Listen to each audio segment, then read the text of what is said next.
Ассалаумағалейкум, арма қазақ елі, құрметті отандастар. Мінекей мынау Батыс Қытай, Батыс Европа тас жолы. Алла нәсіп етіп бір сапармен жол жүріп бара жатырмыз. Осы сапарда жүрген осы көлік жүргізушісі азаматтар білет. Патрульдік полициялар осы жолдың бойында. Көбінесе Өзбекстан, Қырғызстан, өзге мемлекеттердің нөмірінде тіркелген көліктерді тоқтатып жатады. Оны баршамыз байқаймыз. Жалпы заң бәрімізге ортақ, оны мойындаймыз әрине. Дегенмен, осы жұма намаздарында барып жатқанда бір уағызда тыңдап қалған бір жағдайым бар еді. Тілек тез қабыл болатын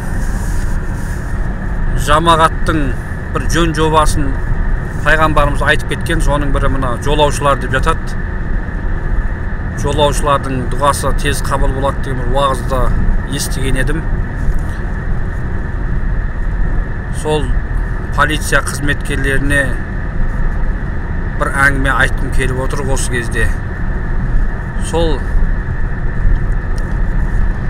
сырттан келе жатқан, сырттан жол сапармен келе жатқан сол көліктерді тоқтатқан кезде түсіністікпен қарап, оларды қатты қинамай, керісінше олардан мемлекетімізге амандық, саулық тілеп бір дұға сұрап жатса, мына полиция қызметкерлері штрафтың орнына, айыппұлдың орнына бір дұға сұрап жатса, мемлекетімізге бір дұға жасап жіберіңізші деп сол сапарда жүрген шетел азаматтарына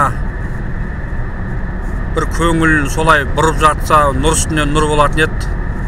Осы нәрсені қолға алса, әрбір полиция қызметкерлері жолдың үстінде мемлекетіміздің бір құзыры, бір тұғырлы болатын деген секілді ой тұжырым болып жатыр.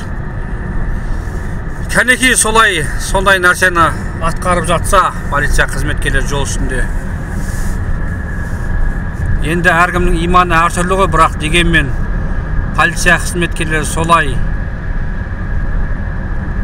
жолыңыз болсын деп біздің мемлекетімізге бір дұға жасап қойыңыз деген сондай болмыстар, құбылыстар көп орын алып жатса, осы трассаның бойында мемлекетімізге бір үлкен пайдасы тиетін бір тілек дұғалардың бір болатын еді.